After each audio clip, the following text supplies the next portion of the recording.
In this video for May, I'm going to be looking at insects and how artists observe and paint insects in watercolour.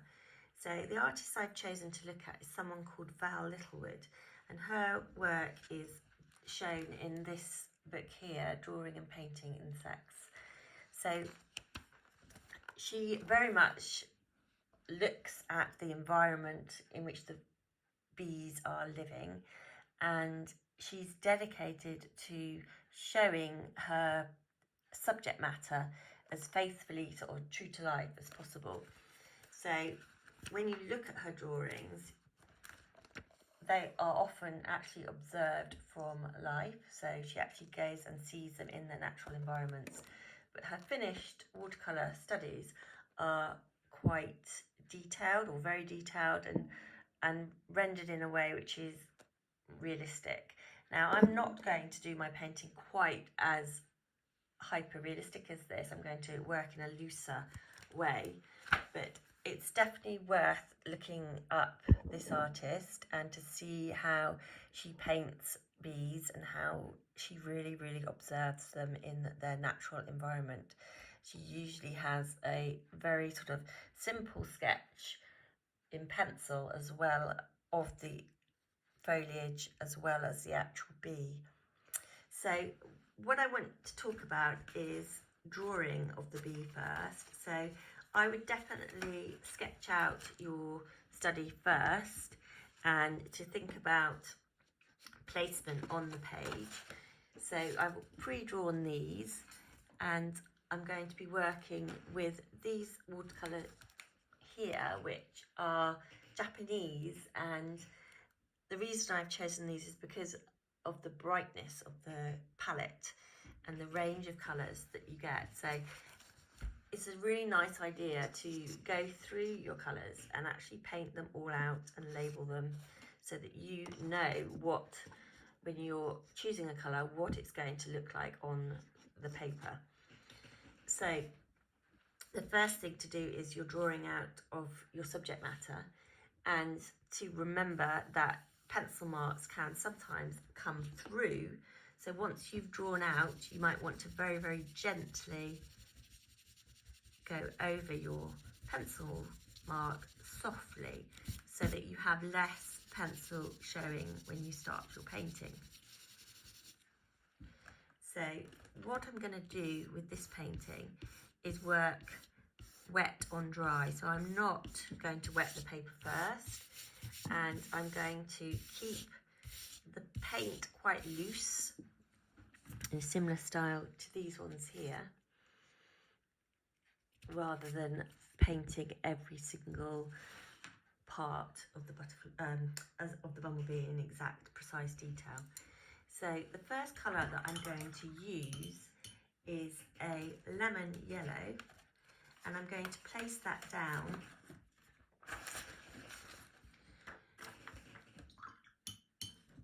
mix it on my palette first with plenty of water.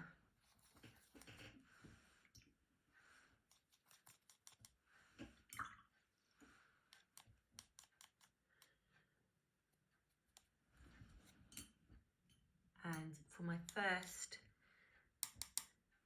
layer of paint, I'm going to work quite loosely, popping down this pale yellow colour. I'm also going to put a little bit onto the wing area, just a small amount. And while that yellow is still wet, I'm going to mix in some orange to the yellow just to darken it, and then wet in wet, I'm going to drop in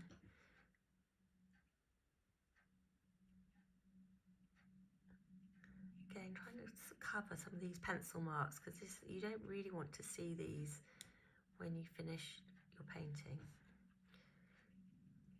I'm going to do the same for the bee below. So again, have plenty mixed up of your colour. So I'm just going to place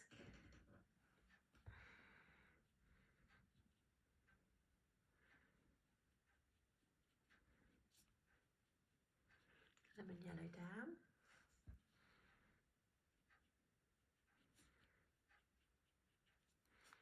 Put a little bit more up on this top bit here.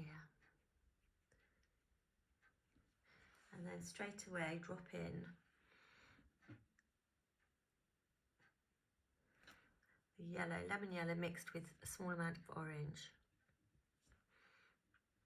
I will come back to this and add more detail later, but for the now, I'm just going to leave it like that.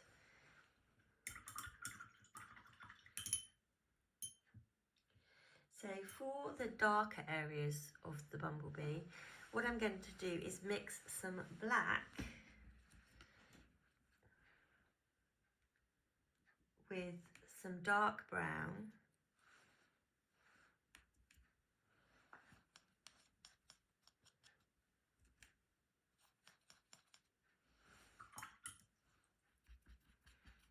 and I'm also going to add a tiny little bit of a warm red to that, and I'm going to apply it in with a smaller brush, and I'm going to stipple.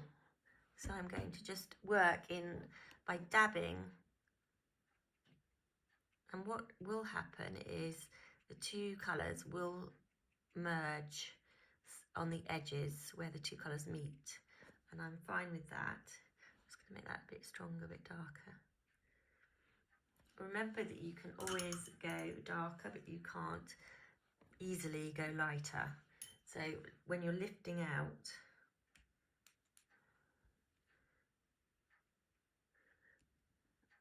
so I'm just going to very gently dab that rather than painting. And what I am liking is the way that the two colours are merging.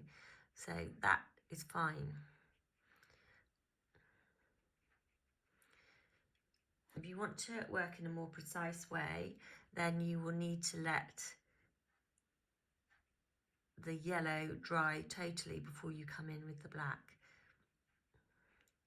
And again, as you work, you might want to sort of adjust your black and add maybe slightly more red, or if you want to make it more brown, add some more brown. So this merging of the colours is the style, and the technique is fine. So just be aware how quickly it does spread and how quickly it will merge as well.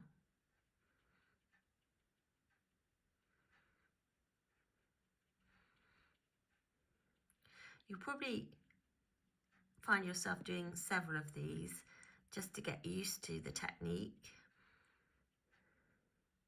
So the wings themselves as well, I want you to make sure you just add a tiny bit of lemon yellow.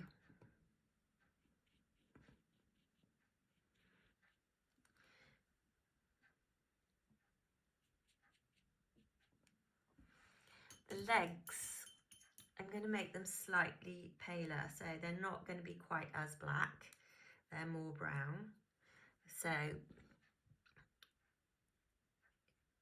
going to very sort of pale wash.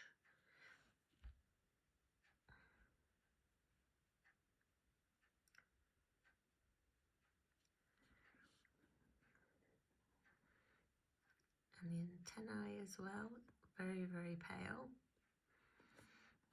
The eyes are going to be slightly darker and blacker, and I'm going to leave a small area of white reflection on them.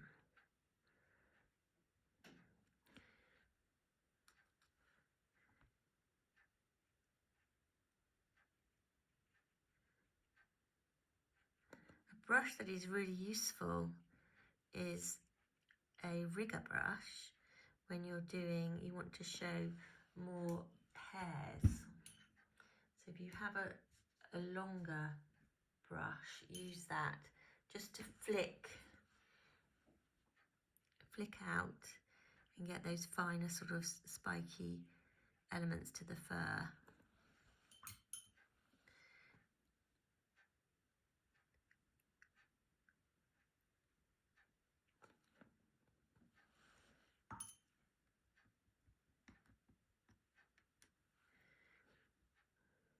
I'm going to come back to these with stronger colours as well with the yellow. So I'm coming in with a little stronger, more cadmium yellow and dropping it in while it's still wet. And I'm just putting in dabs, so stippling.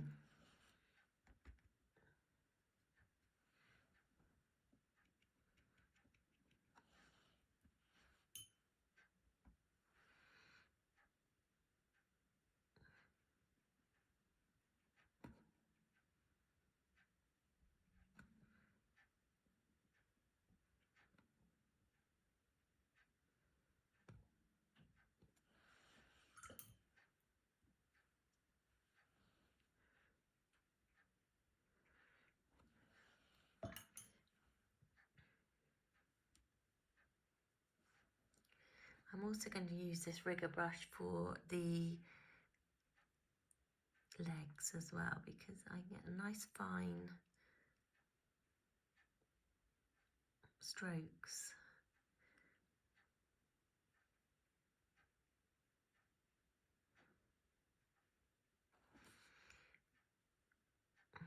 And same for the outline of the wings. I'm just going to use a very pale brown just to suggest some of the veins.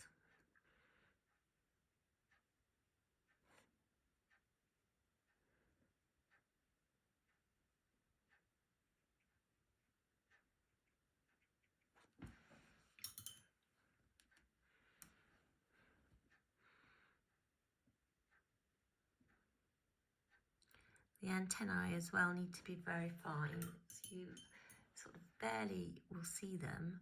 So plenty of water and just fine marks.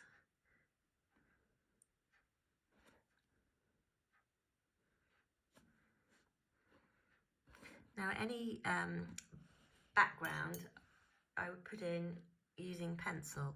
So I'm going to strengthen some of the darker areas now and come in with a stronger black.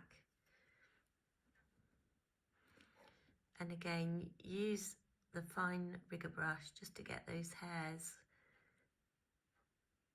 on the bee.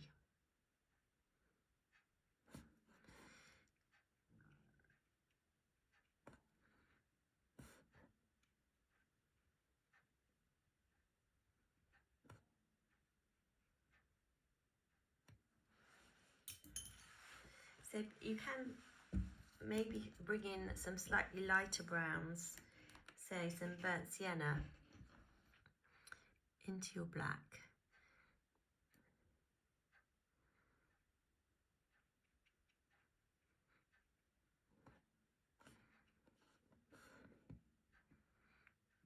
Especially on the legs and also the wings. So just the outline of the wings, you just need to put a very soft, light wash for those.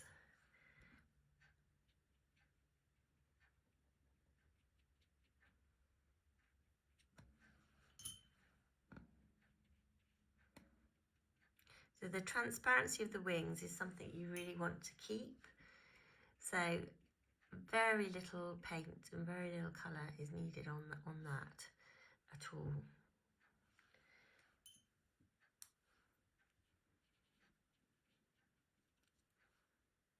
But you do need to show a little definition around the edge.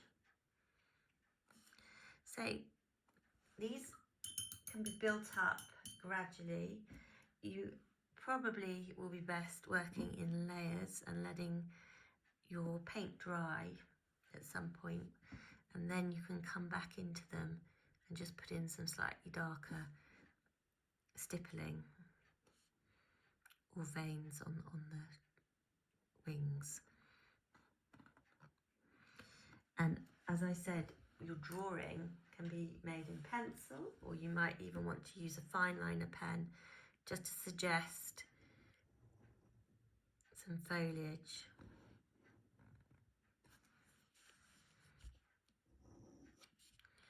I'm going to talk about a couple more styles for your insects. So this is one way of working, quite loose.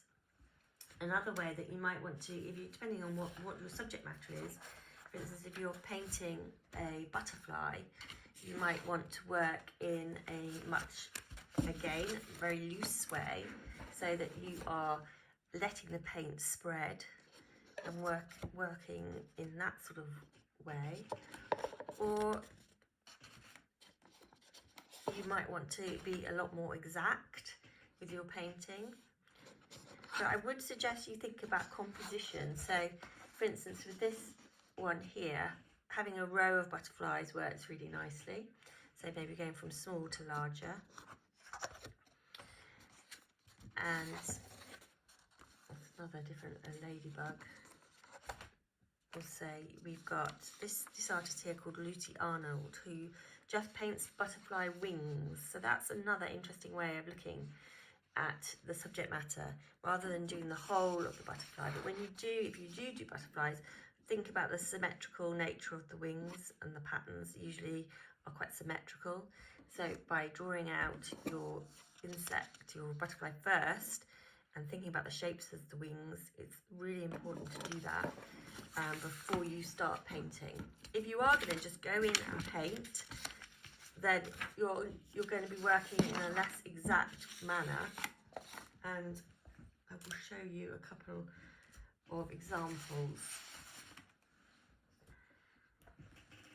So this here is quite a good example of very sort of loosely painted butterflies, and thinking about your palette and the way that your palette will contrast with sort of background and butterfly. You might just want to do monochrome, just all in one colour, or have complementary colours. You might want to experiment, as I said, with wet and wet, letting the paint run as well and bleed down, splattering. So there's all these different techniques that you can use. So one other artist I want to point out to you is Sibylla Marianne. A lot more detailed again, and the illustrations that she produced are from let me get the 19, let me see when these went through. I'll just have to look this up actually, I'm not sure. Her date of birth was 1647 to 1717.